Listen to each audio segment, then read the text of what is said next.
తెలియజేసుకుంటున్నాను. క్రీస్తు కేంద్రిత క్రిస్మస్గా క్రీస్తును ఆరాధించాలనే ఉద్దేశంతో ఆర్భాటాలకు కోలాహలాలకు పోకుండా క్రిస్మస్ యొక్క ముఖ్య ఉద్దేశాన్ని మేము వివరించడానికి ప్రయత్నం చేస్తున్నాం. క్రీస్తు జననము ప్రపంచానికి ఒక శుభాన్ని తీసుకొచ్చింది.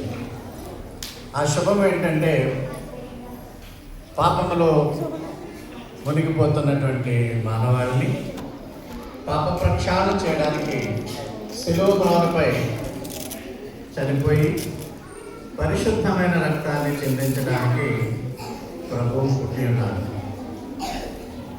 ప్రభువు పరిశుద్ధాత్మ వలన పుట్టినాడు కనుక ఆయనలో ఆయన జీవించినంత కాలం అంతా కూడా 33.5 సంవత్సరాలు కూడా పాపరహితుడిగానే ఆయన జీవించారు.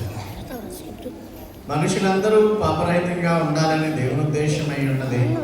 అయితే మనుష్యులు మొదటి నుంచి కూడా పాపంలో పడి తరతరాలుగా దాని యొక్క ఉచ్చులో ఉండిపోయి ఉన్నారు. కనుకనే మానవులు తమ పాపాన్ని వారు కడుక్కోలేరు కాబట్టి దేవుడు పాపాన్ని ప్రక్షాళన చేయడానికి యేసుని రక్తం ద్వారా ప్రక్షాళన చేయడం ద్వారా ఆయనను ఈ లోకానికి పంపించినారు.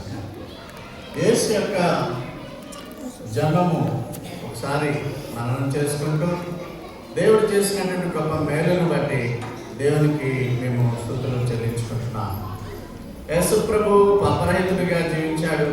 అదేవిధంగా క్రైస్తవులేని అందరూ కూడా పాపరహితంగా అవినీతి రహితంగా జీవించకుండా సమాజంలో శాంతి సౌభాతృత్వం వచ్చే విధముగా ఒకరినొకరు ప్రేమించుకున్నట ఒకరినొకరి వెడల క్షమాపణం కలిగి ఉండట అనేది క్రిస్మస్ ఉద్దేశంగా మేము తెలియజేస్తున్నాము.